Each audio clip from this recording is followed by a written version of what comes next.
On today's video, I'm going to be installing the Fretmarkers, leveling and polishing the fretboard, and installing the frets on the custom DIY bass guitar I'm building in my garage. So let's get into it. What I'm going to do now is just glue these mother of pearl Fretmarkers in here. Now, I've already drilled the holes they go into in the last video, so I'm literally just going to be putting them in here with some glue. Okay, so these are all pretty good fit in these holes. There's not a big gap around them. So what I'm going to do is just use some of my runny super glue and just put some runny super glue along these, and that'll glue them in. Alright, I'm just going to leave this to dry because I'm afraid if I hit it with accelerator, it's going to cause this super glue to go. It goes kind of like white and milky sometimes, and I really don't want that to happen on my nice ebony fretboard. So I'm just going to let this dry by nature, and I'll come back and we'll take it from there. Okay, so now I'm getting ready to drill these side marker dots into my fretboard. So I probably should have done this before I attached the fretboard. Probably would have been easier, but I didn't, and here we are. So hopefully you can see the little marks I've put on here.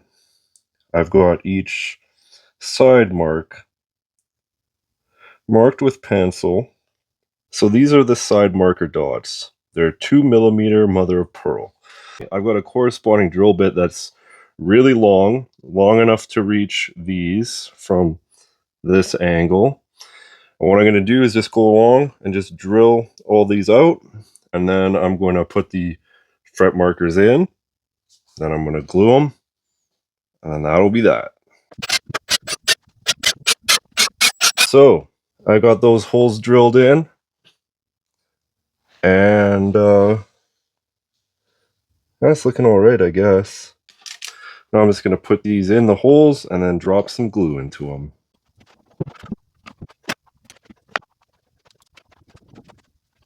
Okay, so there we go. We've got the side markers set in place. Now I'm just going to drop some glue on there and glue them in. Okay, so this is what I'll be using to sand and polish the fretboard before I put the frets in it. From here to here, we'll be using a sanding block. This is a 16-inch radius Stumac sanding block. I actually have two of them, both 16-inch. So we'll be using the sanding blocks, and we'll be gluing the sandpaper to the sanding blocks with rubber cement.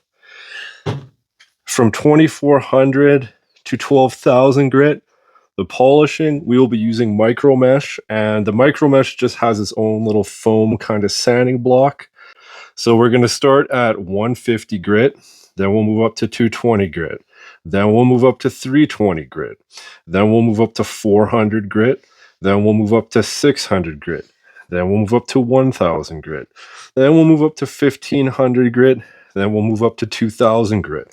After that, we will switch to the micromesh, which will start at 2400 grit, go to 3200, then 3600, then 4000, then 6,000, then 8,000, and we'll end at 12,000 grit. So if you haven't used rubber cement before, all you do is you spread a layer on each surface you want to join, allow it to dry, and once it's dry to the touch, you put it together and it's temporarily joined. Okay, I'm just going to put these off to the side to dry right now, and I'm going to grab my base. Okay, so what I have here is just a bag of sand. I just need something to support the neck while I'm doing this work on the fretboard. I'm actually going to cover it with a sheet of plastic though, because last couple times I used this, a bunch of little sand dust came out of it as I was working on it. Obviously this is not ideal, but hopefully it's good enough. Okay, so the rubber cement is dry. I'm just going to start with this 150 grit here. I'm just going to sand this until these pearl markers are down to the surface of the fretboard. If you see my other videos where I did my headstock inlay, I explained you do not want to breathe this pearl dust in. It can cause serious permanent lung damage. So what I'm actually going to do is grab my shop vac and actually vacuum this.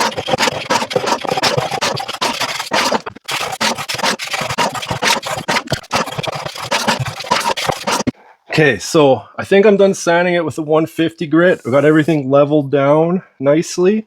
So I'm just going to check it with my straight edge. Yeah, it's looking good so far. Okay, so I just finished sanding it with the 150 grit and also checking it with a straight edge, and it's looking good. So now the next step that I'm going to do is move up to the 220 grit. So now we're moving on to 220 grit. Okay, so now we're going to move up to 320. Okay, now we're going to move up to 400 grit. Okay, now it's time to switch the papers again. So I'm just going to show how easily this comes off of here.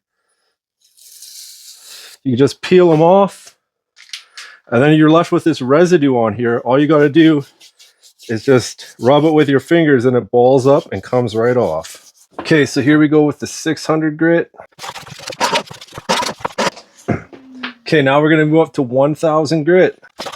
Okay, now we got 1500 grit. 2000 grit. Okay, so now we're going to move up to the micromesh. So right here I got 2400 grit. Now I got 3200. Now 3600. Now 4000. Now 6000. Now 8000. And finally 12,000.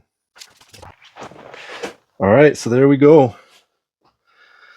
That is what a fretboard looks like after you polish it up to 12,000 grit with micromesh. It's very smooth, beautifully smooth. So now we're ready to put our frets in. So here I have some StewMac medium guitar fret wire, and I'm going to be using this in this bass. So if you watched this channel before, you may have seen my previous fret bending contraption, which let's just say was a little bit sketchy, but I was fortunate enough to receive an actual fret wire bender for my birthday, which is right here. Now this is a Geiker, I don't know how you pronounce the name, but it's from Amazon. I just tested it, it works.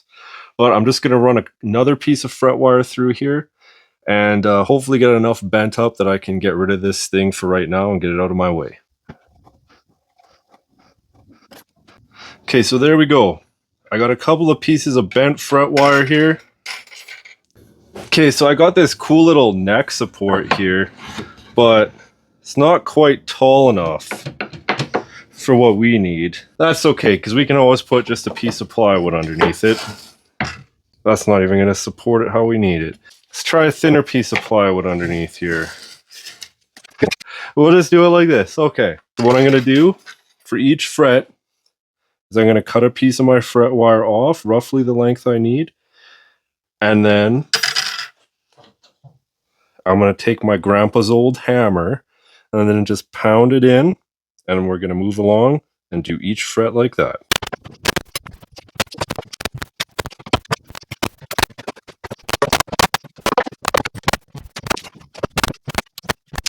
Okay, so now the next thing I got to do is trim off all these jagged fret ends. So what I got here is a set of end cutters, and I've just ground them flat on my grinding wheel. So yeah, it gets nice and close. It's not perfect, but you know, what is perfect? So I'm just going to go along and cut all these fret ends off on both sides.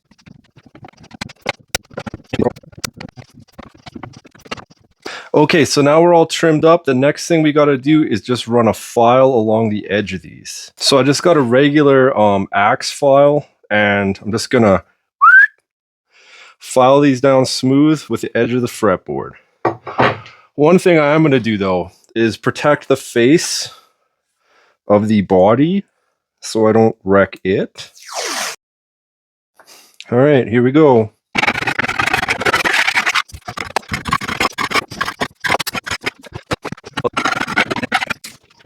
All right, so that's it for this video. Things turned out pretty good. The fret markers are installed. The fretboard is polished. The frets are installed. We still need to level the frets and do some fine detailing around the edges, but we're going to leave that to a later episode. In the next episode, I'm going to be getting this thing ready to finish.